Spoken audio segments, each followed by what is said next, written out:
Well, unfortunately, another one bites the dust. Dear players, this is an important message. XDefiant is sunsetting. Thank you for your incredible support and dedication to XDefiant. We regret to inform you that we are initiating the sunset process starting today, December 3rd, 2024. As a result, new downloads, player registrations, and purchases will no longer be available.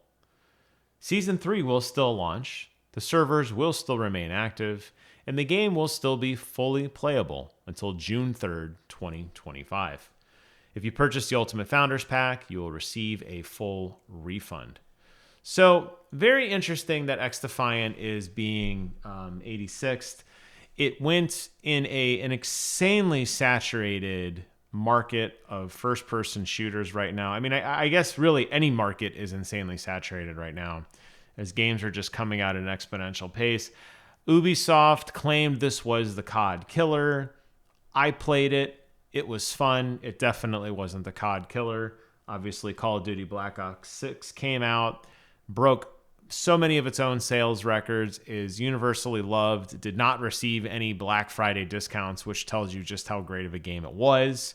And as a result, Ubisoft decided they're not playing ball anymore. This does come with some sad news, though. Because of this, Ubisoft discontinuing this game, they are going to start some major layoffs. And this ties into a larger narrative. We've talked about it here before on this channel, that Ubisoft is in massive trouble. I do not think they will survive 2025. They will be bought out, absorbed, or deleted. They just can't keep hemorrhaging money like this.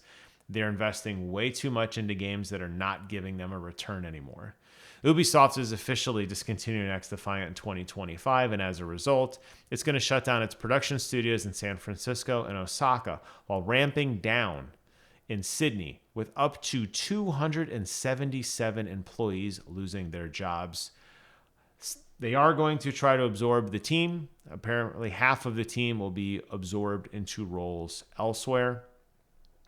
And this is just kind of a repeat of, some of the news, although a little bit different here in the sense that, they say that they were not able to attract and retain enough players in the long-term market to compete in a very demanding free-to-play market. We knew this. I don't know what Ubisoft is doing. They're investing heavily in games years after everybody else has done this. And then they're surprised when the market doesn't respond well. I mean, let's be real here. The name Ubisoft doesn't mean what it used to mean. Back in the day, Ubisoft, the name alone got you excited. You're like, oh, Assassin's Creed or Far Cry or The Division or Ghost Recon or any of the Tom Clancy franchises. They have continuously missed the mark. Continuously missed the mark. They're doing it again right now. People have been clamoring for Splinter Cell for so long. That game would right the ship for so many reasons. But instead, they invested in another rehashed Assassin's Creed game, a ninja game that we wanted 10 years ago. They can't even figure it out right. They're delaying that game over and over again as they are figuring out what internal woke politics they're wanting to back and defend. I don't know. They're falling apart. But instead of investing on that, they're instead investing on free-to-play shooters. They're instead investing on Skull and Bones, doubling, tripling down on trying to make that game mean something. And this is just bad leadership. This is just straight up bad leadership. And here, I'm going to read this to you. This is who wrote this? This was from their chief studio and portfolio officer. This is what they wrote. Developing games as a service remains a pillar of our strategy. Are you high? Dude, nobody wants games as a service. You were the last guy on the planet who is going to realize that nobody wants this shit anymore. Developing games as a service remains a pillar of our strategy, and they have achieved some significant success. I will give them credit. Rainbow Six. I would not say the crew or For Honor are great experiences. I could be wrong. I don't hear anybody talk about, ooh, the new season of The Crew dropped, or ooh, the new season of For Honor dropped. It's a highly competitive market, and we will apply these lessons learned with XDefiant to our future titles. You know the lesson you could apply? Stop doing games as service. Stop it. If XDefiant released not as a free-to-play, but as a competitive multiplayer shooter that you paid for, that included a robust set of characters, or better yet, make it into a single-player game that tacks on the multiplayer. I don't know, like the way we used to do it, I don't know, forever until maybe 5 years or 10 years ago. This game would have been so different. I don't know, man. They're not getting the message. Globally, we are determined to take the necessary steps to put the company back on a path to growth. Well, you know what? Releasing this weird Assassin's Creed game that you're doing, releasing Skull and Bones that nobody wanted, not making a Splinter Cell game that we want, sitting on the Ghost Recon franchise after releasing a shitty game that nobody wanted. Is that the path to success? This means continuing to radically evolve our mindset for production and business practices, which we will share more about soon. Oh, don't forget the free-to-play Division game that they invested zillions of dollars in and killed. Heartlands or Homelands that nobody wanted. Where's the Division 3? Where's a proper sequel to that? What is going on here? I'm like, am I crazy? Like, I'm crazy, right? And then I go back to this Twitter and I'm reading through this journey and people are pouring out their hearts saying, oh my God, we missed this game. It's like, and they read this and they go, yeah, you know, you're right. You can do anything you set your mind to. And thank you for sticking it out with us. Guys, it's over. This is a sinking ship. This whole company is a sinking ship.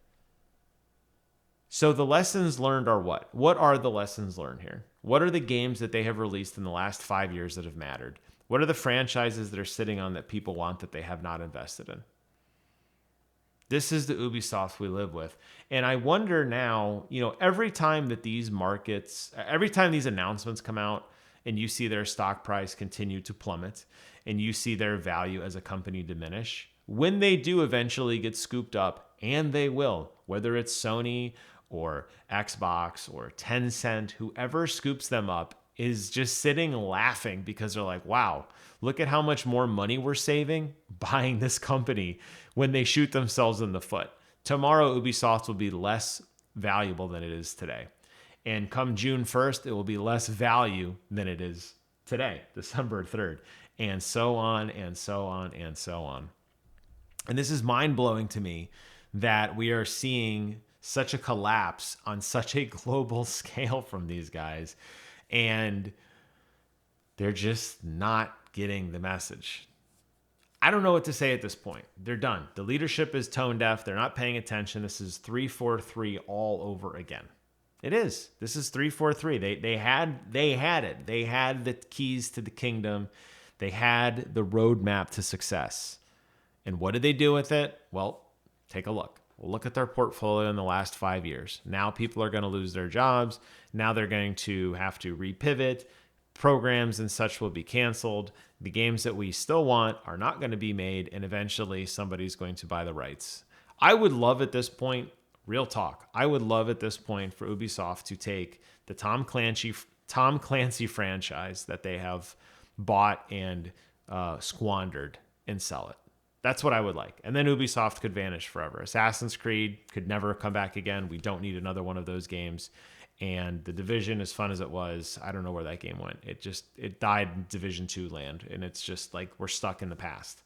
Just let it go. That's fine. We'll go find our games elsewhere. Just give Tom Clancy to somebody else so we can get a new Splinter Cell game, so we could potentially get some good Ghost Recon games coming out again. I'm not seeing it with the studio. And this just is further proof to me of how goofy they are, that they invested so much money in a attempt to fight the juggernaut that is Call of Duty, especially in a year when Call of Duty went to Game Pass. Jesus, man. Get with the program.